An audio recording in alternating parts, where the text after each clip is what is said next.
Carnet de santé consacré à un complément alimentaire très à la mode en ce moment, la spiruline. On verra si c'est efficace et qui peut ou doit en prendre.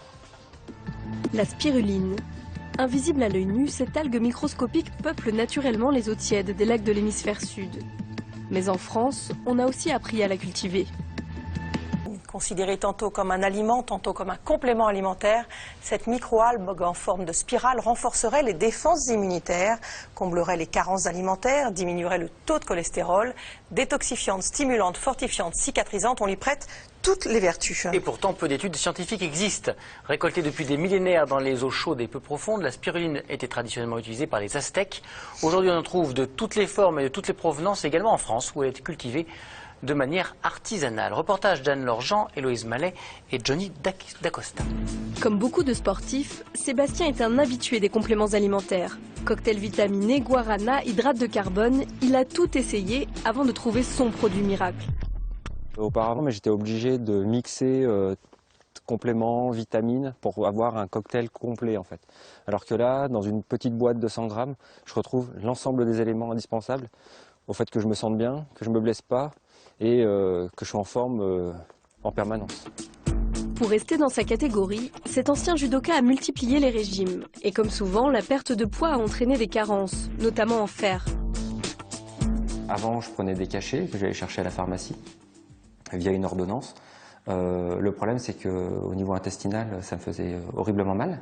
Et en fait, depuis que je prends de la spiruline, je ne prends plus du tout de cachet de fer. Je ne prends plus aucun complément en fait, non naturel. Je prends que de la spiruline. C'est vrai que ça a une odeur d'algue, ça faut pas se le cacher. Donc c'est un peu rebutant au début, un peu surprenant. Mais finalement, une fois dans la bouche avec d'un yaourt ou un jus ou mélanger un gâteau ou un cake, ça n'a aucun goût. Ça passe tout seul. La spiruline. Invisible à l'œil nu, cette algue microscopique peuple naturellement les eaux tièdes des lacs de l'hémisphère sud. Mais en France, on a aussi appris à la cultiver. On la voit sous forme de poussière dans l'eau et chaque petit grain de poussière est une spiruline. La taille de la spiruline ici, c'est à peu près 0,05 mm de longueur, soit 50 microns. 50 microns, soit à peine le diamètre d'un cheveu, et pourtant, cette algue microscopique posséderait d'innombrables propriétés. Ça apporte toutes les vitamines, sauf la vitamine C. Ça contient énormément de protéines, les 2/3 de son poids sont faits de protéines, donc on a tous les acides aminés essentiels.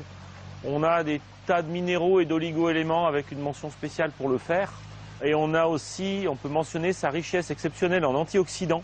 On estime que 1 kg de spiruline contient autant d'antioxydants qu'une tonne de fruits.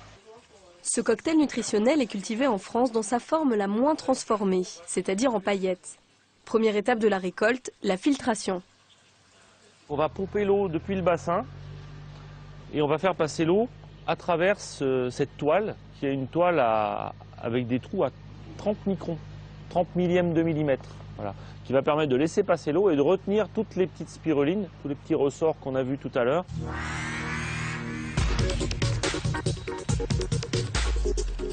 Une fois filtrée et égouttée, la spiruline forme une pâte fraîche semblable à du fromage blanc, la couleur en plus. Voilà, il y a 90% d'eau dans cette pâte, qui fait que 10 litres de pâte vont donner, une fois sec, une fois séché, 1 kg de paillettes sèches, prêtes à consommer.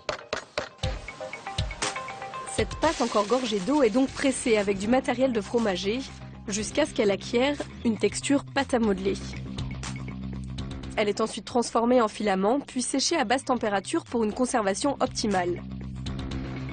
Et après 7 heures passées au séchoir. Et là, on a notre école de spiruline qui est sèche et qui peut être consommée. Voilà les petits spaghettis qu'on a fait. Une fois séchés, on réduit de volume et en les cassant en petits bouts, on obtiendra les brindilles qu'on a ensuite dans les boîtes. En poudre, en comprimé ou en paillettes, la consommation de spiruline ne cesse de progresser. On compte à ce jour 150 producteurs sur le territoire français.